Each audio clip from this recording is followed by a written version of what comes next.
গতকালকে আমরা সরল দোলকের হালকা কিছু কনসেপ্ট নিয়ে কাজ করছিলাম। জাস্ট বুঝে দিছিলাম একটু ছোট একটা অঙ্ক দিয়েছিলাম। তোমরা কি বাসা যে এটা এমসিকিউ বুঝছিলা? কনসেপ্ট এটা বুঝছিলা না? এমসিকিউ বুঝছিলা? আচ্ছা এখন আসেন এমসিকিউ বুঝছস না বাসা যে দি? বুঝছি। শিওর তো? শিওর। আচ্ছা ভালো ভালো এই দেখ আমরা করতেছি এখন তরঙ্গ শব্দের তরঙ্গ কনসেপ্ট। কি করতেছি? তরঙ্গ শব্দের তরঙ্গ কনসেপ্ট। খুব মনোযোগ দে। তরঙ্গ কনসেপ্টের সবার প্রথম মাথায় তরঙ্গ হলো একটা পর্যাবৃত্ত আন্দোলন। তরঙ্গ কি? পর্যাবৃত্ত আন্দোলন। তরঙ্গ কি? পর্যাবৃত্ত আন্দোলন। একটা পর্যাবৃত্ত আন্দোলন। এই পর্যাবৃত্ত আন্দোলনের কাজ কি? এই পর্যাবৃত্ত আন্দোলনের কাজ হলো শক্তি স্থানান্তর। কি স্থানান্তর করে? শক্তি স্থানান্তর করা। এই পর্যাবৃত্ত আন্দোলনের কাজ কি? শক্তি স্থানান্তর করা। কি স্থানান্তর করে? কোথায় থেকে? পদার্থের যে অণুগুলা থাকে অণুগুলার আন্দোলন, তাই হলো পর্যাবৃত্ত আন্দোলন। এই আন্দোলনে শক্তি স্থানান্তর হয়, কিন্তু শক্তি স্থানান্তরটা এই শক্তিটা কে সৃষ্টি করে? মাধ্যমের কণাগুলো। কে সৃষ্টি করে? মাধ্যমের কণাগুলো। কিন্তু মাধ্যমের কণাগুলো স্থানান্তর হয় না। মাধ্যমের কণাগুলো কি হয় না? স্থানান্তর হয় না। তাই তরঙ্গ কাকে বলে? তরঙ্গ একটি পর্যাবৃত্ত আন্দোলন, যে আন্দোলনের মাধ্যমে মাধ্যমের কণাগুলো স্থানান্তরিত হয় না, কিন্তু শক্তি স্থানান্তর করে। কথা কি বুঝাইছে? তাহলে তরঙ্গ এক ধরনের শক্তির মতো। মানে শক্তির মানে একটা এয়ার মতো, যে এখানে শক্তি স্থানান্তর প্রক্রিয়া। তরঙ্গ হলো একটা গিয়া শক্তি স্থানান্তর প্রক্রিয়া। তুমি পুকুরে নামতেছ, ধরো আমি নামতেছি পুকুরে, নামার সময় আমার যে সাইজ পানিগুলো বাড়ি যাচ্ছে। কোথায় বাড়ি যাচ্ছে? ধরো পুকুরের পাড়ে যায়, ঠিক আছে? নামার সময় একটা অবস্থা হয়ে যাবে, ঠিক আছে? তো তাইলে আমার এই তরঙ্গটা সৃষ্টি হয়েছে যে, আর পাশে যে পানিগুলো আন্দোলিত হয়েছে ওখানে কি পুকুরে পাড়ে যায় ওঠেন না, কিন্তু সে যে আন্দোলনটা সৃষ্টি করছে ওই শক্তিটা কি করতেছে? ওই শক্তিটা স্থানান্তরিত পুকুরে পাড়ে চলে যাচ্ছে। কথা কি বোঝা যাচ্ছে? তখন আমি পুকুরের পানিগুলো বলতেছি কথা বোঝা যাচ্ছে? তাইলে তরঙ্গ একটা পর্যাবৃত্ত আন্দোলন, যেটা মাধ্যমে কণাগুলিকে স্থানান্তরিত করে না, কিন্তু শক্তি স্থানান্তর করে। তরঙ্গ কি? একটা পর্যাবৃত্ত আন্দোলন, যা মাধ্যমে শক্তি স্থানান্তরিত করে, কিন্তু কণাগুলি স্থানান্তরিত করে না। তাহলে পর্যাবৃত্ত হলো একটা আন্দোলন। কেমন আন্দোলন? পর্যাবৃত্ত আন্দোলন। কি করে? মাধ্যমের কণাগুলি স্থানান্তরিত করে না, তবে শক্তি স্থানান্তর করে। কথা কি ক্লিয়ার? তরঙ্গের সংখ্যা পারা যাবে না 100% ইনশাআল্লাহ তরঙ্গের সংখ্যা আসবে। আল্লাহ তো সবচেয়ে ভালো জানেন, তবে এটা আসার সম্ভাবনা খুব বেশি। তরঙ্গ কাকে বলে? এক নাম্বার মাস্টার। কথা বোঝা গেছে? এরপরে পর্যাবৃত্ত আন্দোলন শেষ।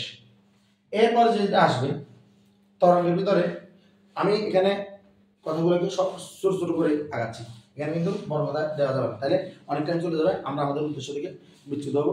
মহান আল্লাহ তাআলা আমরা যা করবো তার উপরে বরকত নাযিল করুক, আমিন। আসেন, এখন তরঙ্গ দুই ধরনের।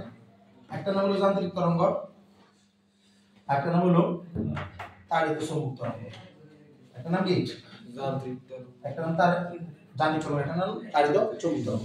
তাড়িত চৌম্বক তরঙ্গ হচ্ছে না, এখানে কোথাও মাধ্যমের কণাগুলোকে স্থানান্তরিত হয় না। কোথায় নেই যা তাড়িত চৌম্বক তরঙ্গ হচ্ছে না, যার জন্য মাধ্যম প্রয়োজন নাই। উদাহরণ কি? আলো। উদাহরণ কি? আলো। অলরেডি এই চ্যাপ্টারটা আমরা পড়ে ফেলছি না, তাহলে এটা নিয়ে আর কোনো কথা বলার দরকার নেই। তাড়িত চৌম্বক তরঙ্গ উদাহরণ কি? আলো। পৃথিবী সূর্যের যেখানে, ঠিক আছে, পৃথিবী সূর্য মানে সূর্য যেখানে আর পৃথিবী এখানে, এটা মাঝখানে পুরো জায়গাটা খালি, কোনো মাধ্যম নেই। কথা বোঝা যাচ্ছে? তো শুধু মাধ্যমের বিদ্যুৎ দেওয়া হলো না, এটা কোনো মাধ্যমের প্রয়োজন নাই। আর ভ্যাকুয়াম বলে যান্ত্রিক কি? মাধ্যমের প্রয়োজন। এখানে কিসের প্রয়োজন? মাধ্যমের প্রয়োজন।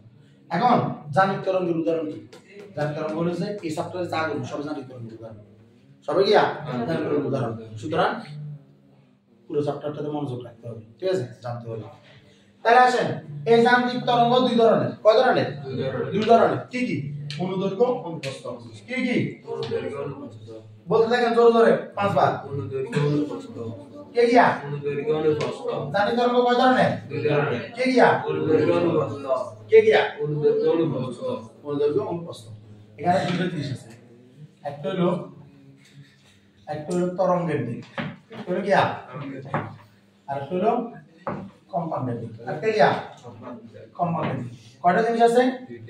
কে গিয়া তরঙ্গের দিক, কম্পাঙ্কের দিক। একটা তরঙ্গের দিক, একটা কম্পাঙ্কের দিক। এটা এক নাম্বার, এটা 2 নাম্বার। এই যে যান্ত্রিক তরঙ্গ কয় প্রকার এটা নির্ধারণ করা হয় এই দুইটা দিকের উপর ভিত্তি করে। কথা বোঝা যাচ্ছে? তরঙ্গের দিক আর কম্পাঙ্কের দিক যদি দুটোটা একই দিকে হয় তখন এটার নাম হলো অনুদৈর্ঘ্য। এটার নাম কি? অনুদৈর্ঘ্য। তরঙ্গ এবং কিয়া কম্পাঙ্ক দুইটার দিক যদি একই দিকে হয়, একই দিক মানে কি? থিটার মান 100, থিটার মান 0 ডিগ্রি। থিটার মান কত ডিগ্রি? 0 ডিগ্রি। তরঙ্গের দিক এবং কম্পাঙ্কের দিক দুটো যদি একই দিকে হয় তাহলে সেটার নাম কি? অনুদৈর্ঘ্য। অনুদৈর্ঘ্য তরঙ্গ। সেটা কি? শব্দ তরঙ্গ উদাহরণ। এটা উদাহরণ কি? শব্দ তরঙ্গ। শব্দ তরঙ্গ। উদাহরণ কি? শব্দ তরঙ্গ। কথা কি বোঝা যাচ্ছে? তবে এটা ব্যাপারটা এরকম হলো যে থিটার মান 180 ডিগ্রি ধরেছে, কারণ আমি যে কথাগুলো এভাবে বলতেছি আমার পিছনে শুনতেছেন, শুনতেছি কিনা? কিন্তু আমার তরঙ্গ যেদিকে কম্পাঙ্ক দিকে সেদিকে। কথা কি বোঝা যাচ্ছে? কথা বোঝা যাচ্ছে কিনা? আর তরঙ্গের দিক এবং কম্পাঙ্কের দিক যদি 90 ডিগ্রি অ্যাঙ্গেলে থাকে, কত ডিগ্রি অ্যাঙ্গেলে? 90 ডিগ্রি। তরঙ্গের দিক এবং কম্পাঙ্কের দিক যদি থিটার মান কত ডিগ্রি অ্যাঙ্গেলে থাকে?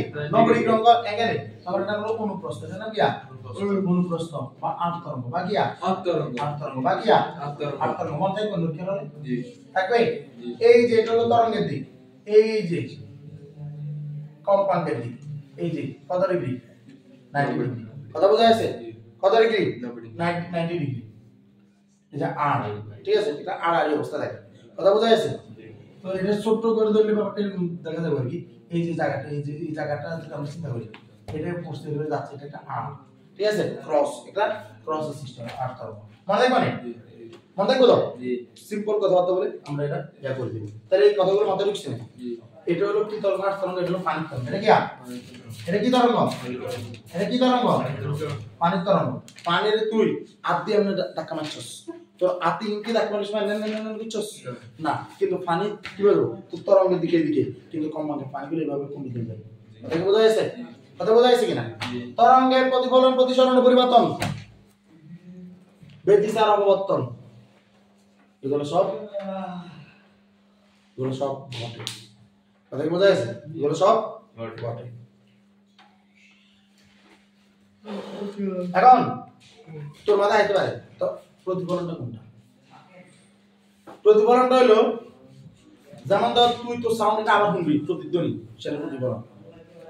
তুই সাউন্ডারে যেমন ধর তুই আমার সোনার বাংলা আর মানে বাংলা চলে যায়, এটা হলো প্রতিসরণ। সাউন্ড কি হয়ে যাচ্ছে? চেঞ্জ হয়ে যাচ্ছে, ঠিক আছে? তারপরে আমিও কথা কই, তুইও আমার সাথে কথা করে, দুইটা কথা একসাথে হয়ে গেছে, উপরি পাবো।